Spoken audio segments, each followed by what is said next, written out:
What's happening, people? I hope everybody's doing fantastic out there today. After what was an interesting night at FTX Arena, it certainly was. Boots were on the ground at the Heat and Warriors game. It was funny because I was like, it's been a pretty crazy week for me, so I was actually in a point where I was like, am I gonna go? Boots on the ground, but I don't know if I'm gonna make the weekend game. So I was like, I feel like I should go check out Heat Warriors, even though none of the Warriors were playing. And I ended up going, and it was just one of these things where I never thought that the Heat would be in a dogfight with the Warriors. I know I made a big thing on my last video about, losing to the Sixers and who cares? It doesn't matter.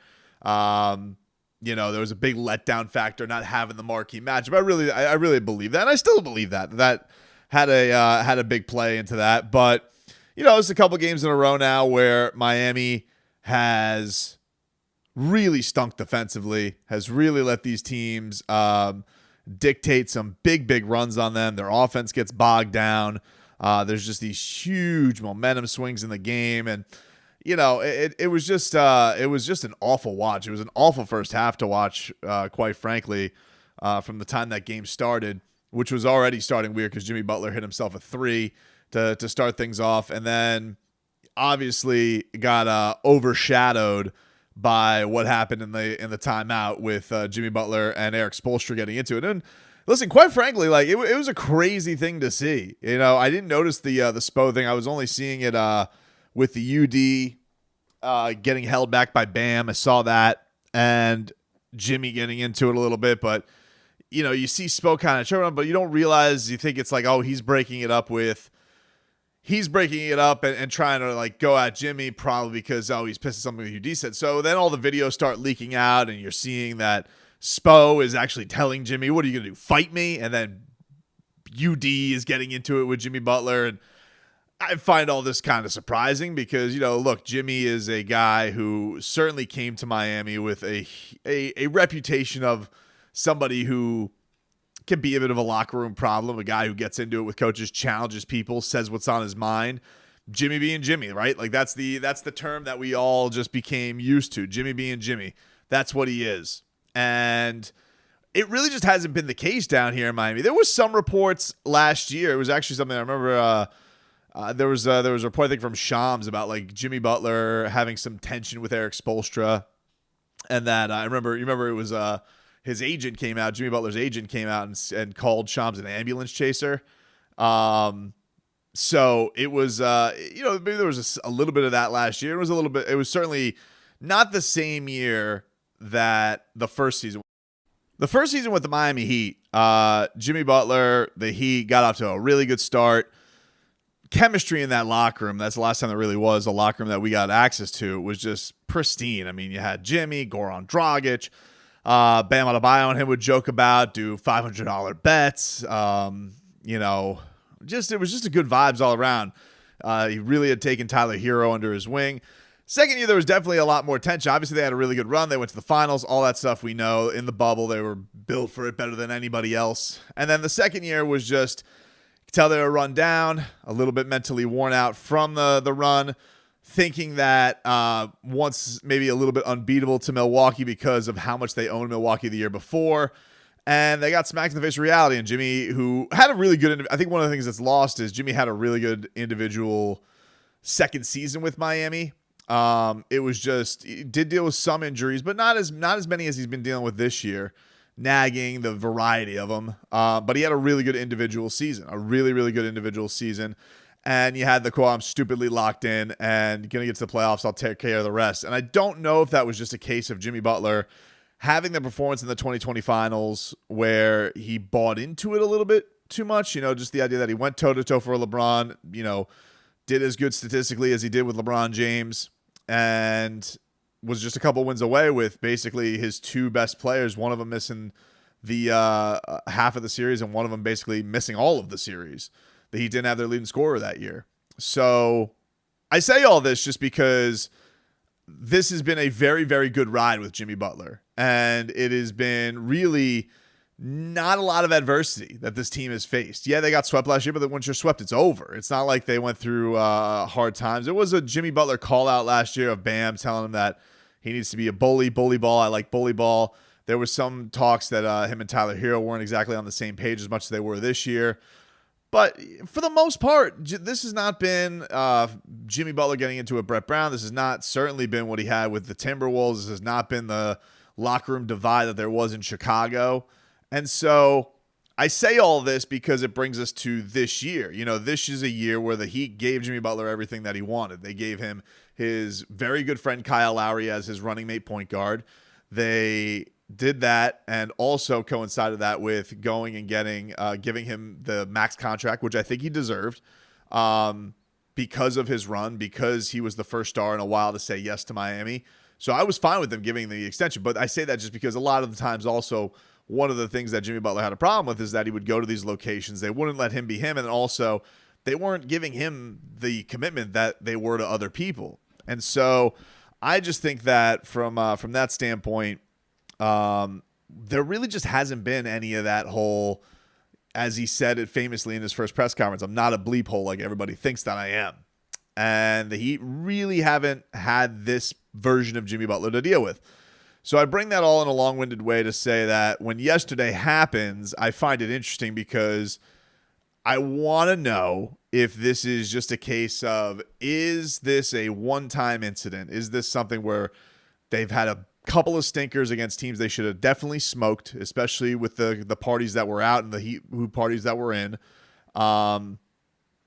And all of a sudden there's call-outs, feelings boil over. Is this just one of those emotional grinds of the season kind of wearing down? There's 9 games left. It's not much basketball. You've basically been the 1 seed for the better part of, 2 months now since you passed Chicago. And you really haven't had a lot of adversity to deal with, although I wouldn't say the Heat have been playing their crispest basketball like they did when they were in February, where things were going great. They had the put your ass on notice week, where really the only misstep was that weird-ass loss to Milwaukee. But, since then it hasn't looked just quite as crisp. You had this week where there's a ton of rest, and also Jimmy's been dealing with these nagging injuries. The ankle has definitely been a problem. He's been dealing with the toe contusion. I don't know how healthy he is. It seems also like PJ Tucker looks a little bit worn down. They've gone with a new 5 in Dwayne Dedmon, who after Dwayne Dedmon didn't quite look at himself because of the back spasm. So Victor Oladipo made his return. That was a weird new wrinkle to throw into things. So the Heat have been going through some stuff, and even Kyle Lowry acknowledged this after the game. To be honest with you, losing basketball games, that stuff happens. They making shots, and frustration builds up sometimes. And we had 2 games in a row where they're better players, they're stars, not playing that we lost, and frustration builds sometimes. But I think it's a situation where it's good to get it out the way and then move forward. We're not going to dwell on it. We're going to continue this. We're going to look and see what happened, and as a team on the court, and go from there. So with that being said, with all that they got to get through, this blow up happens, and it looks like they're letting this Warriors team that is led by a bunch of young guys, Jordan Poole, who is a fantastic 6-man off the bench, don't get me wrong, and Andrew Wiggins was an all-star this year technically, but he thought they were going to walk right into this thing, get an easy win, and just didn't have that same attention to detail. And there's this play where Jordan Poole hits a one-legged 3 off the glass, and Jimmy didn't really give the best effort, it looked like, to it. And so all of a sudden this tension boils over. A Warriors team comes out of the blocks in the second half and is schooling the Heat. And so tensions get really, really hot. Now, the thing that's crazy about it is, with this blow up, is Erik Spoelstra. And what I mean by that is, look, Spo has had some run-ins with players before. Dwayne Wade, famously in huddles. LeBron James had the bump gate. It wasn't obviously as animated as this. It just came with probably a lot more public fallout. But we haven't really had one like this, where it really felt like whatever Jimmy Butler said to Erik Spoelstra, and we still don't quite know, and I don't know if we will anytime soon, but whatever was said to him seemed like it really personally got to Erik, or Erik was going to, it's either that or Erik was going to very much make an example of Jimmy Butler because he is his leader. He needs him to play with the most effort because as Jimmy goes, the rest of them go. And if it doesn't seem like Jimmy Butler's giving as much of a rat's ass as it should be, then you're in a bad spot. And so this was his explanation. This is what Erik Spoelstra said after the game in regards to the Jimmy Butler blow-up. Everything has to be better across the board. It starts with our leadership. Our veteran players have to lead. And then we just have to play better to our identity, play more consistently. And that's really all the discussions were. I know how it can probably look, to the outside, but as I've mentioned before, that is more our language than playing without passion. And so, yeah, it speaks our language. But the interesting thing is about the veteran players. Like, that's what, like, the most interesting thing is that our veteran players have to give the effort first and foremost. And, that's kind of just saying to Jimmy, like, these guys can't see you lacking because you're the heartbeat of the team. So was this just a grand lesson? I don't know. I don't know if it was. The other thing that is always tough in this spots, and I talked about this with Leroy today on our show, is just that with Jimmy being banged up and not being 100%, is Jimmy Butler playing with health deficiencies that he's just not the same guy? Did he not appreciate being called out for effort when the coaching staff maybe knows that he's laboring through something? And if that is the case, will that be something that he holds against them for the rest of the year and maybe sours a marriage that has been pretty fantastic so far? It has happened before with Jimmy Butler, where once you're kind of out, you're out with him. It doesn't feel like there's a way to really get him back. I'd like to think that because of the relationships he has on this team with Kyle Lowry, with Bam Adebayo, hell, with Tyler Hero, with Udonis Haslem, who he got into it with, and Udonis Haslem threatened to beat his ass. UD and him do a lot of the one-on-one work to get him ready pre-game upstairs before the game starts where nobody sees it. Usually a lot of guys, they warm up in the court before the game. They do it on the court. Jimmy Butler does not. He warms up upstairs with Udonis Haslem. And so it's an interesting thing. They had a film session today, so the media doesn't talk to anybody after that.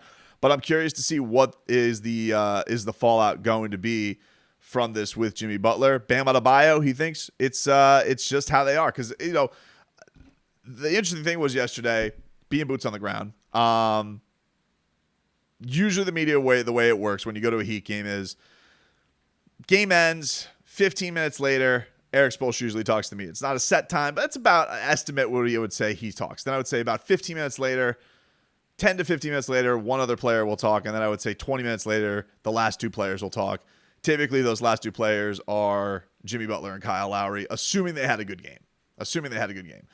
This was one of these games where it was super weird because the incident wasn't shown on the Heat local broadcast. Now, I didn't know this.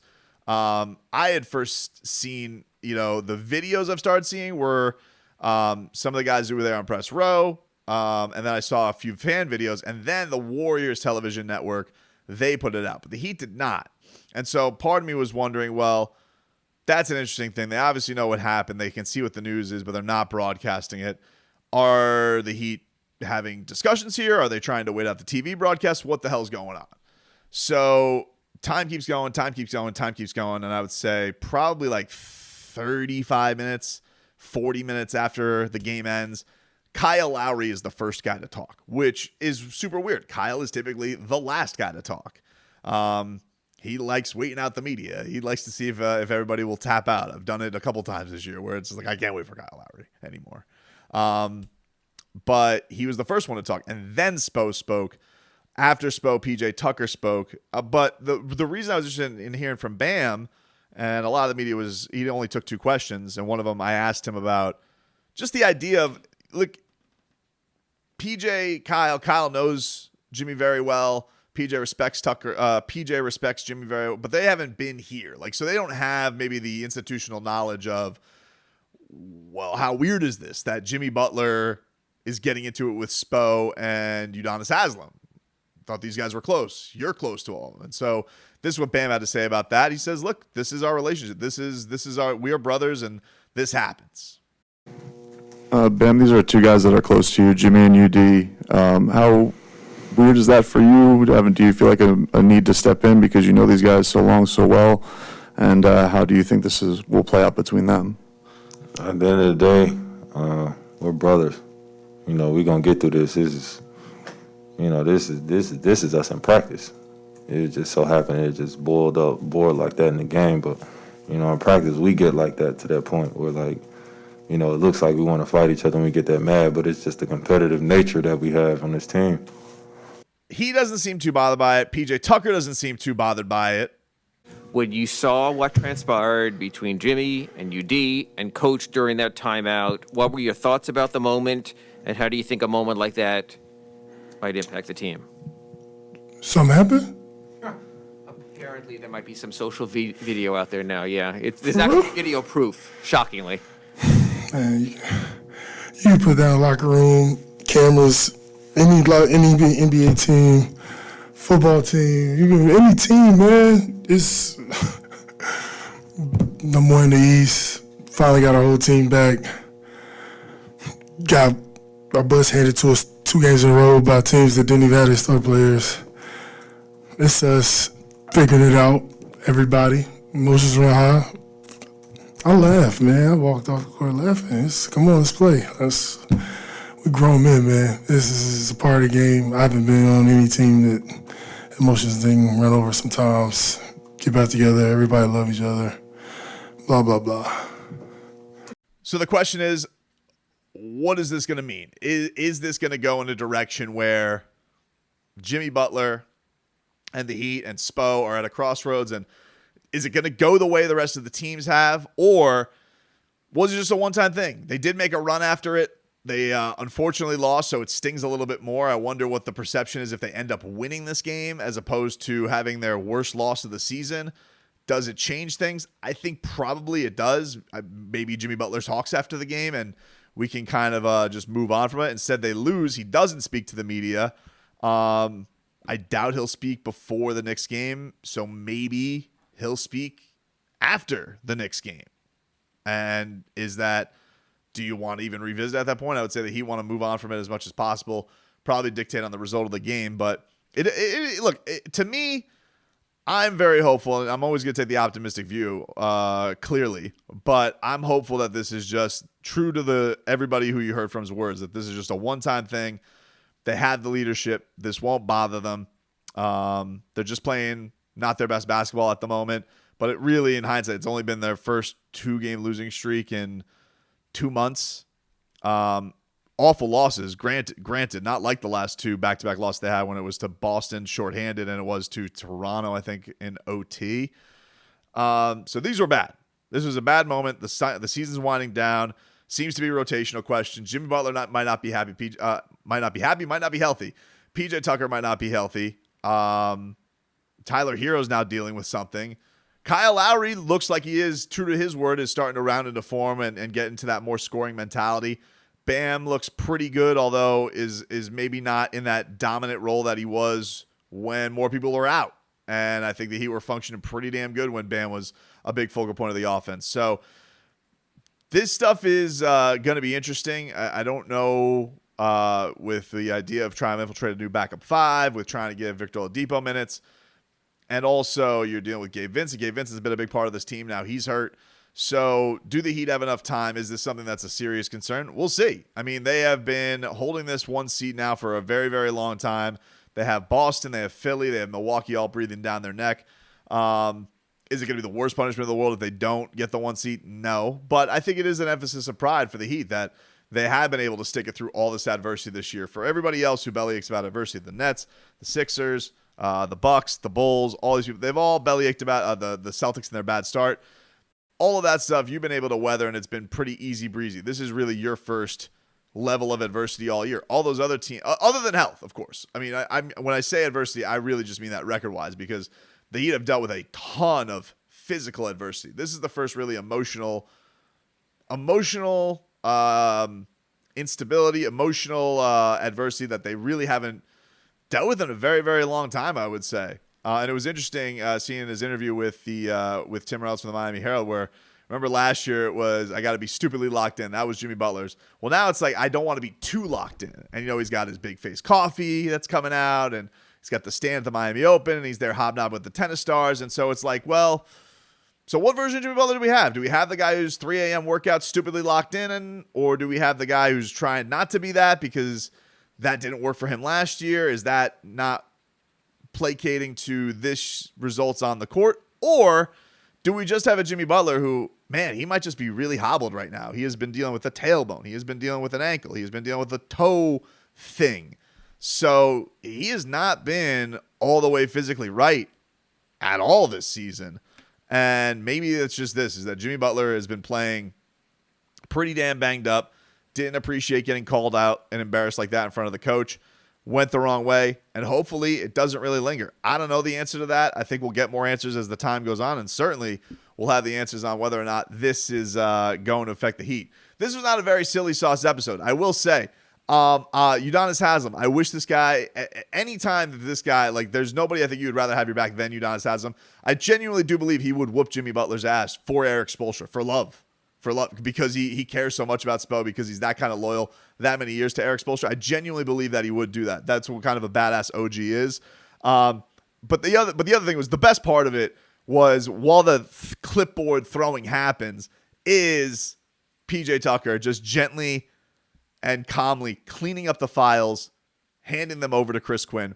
The still shots are crazy. There's still shots where Jimmy Butler and Spo are getting into it, and Kyle Lowry's like this big eyes. Everybody's just kind of like confused. Markieff Morris is holding back Spo. It's wild, man. I've never seen Spo, like the last time I remember seeing Spo that enraged, it was definitely at an official, probably in Milwaukee, where he's running across the court. Also remember that game where he told the referees to go get some sleep.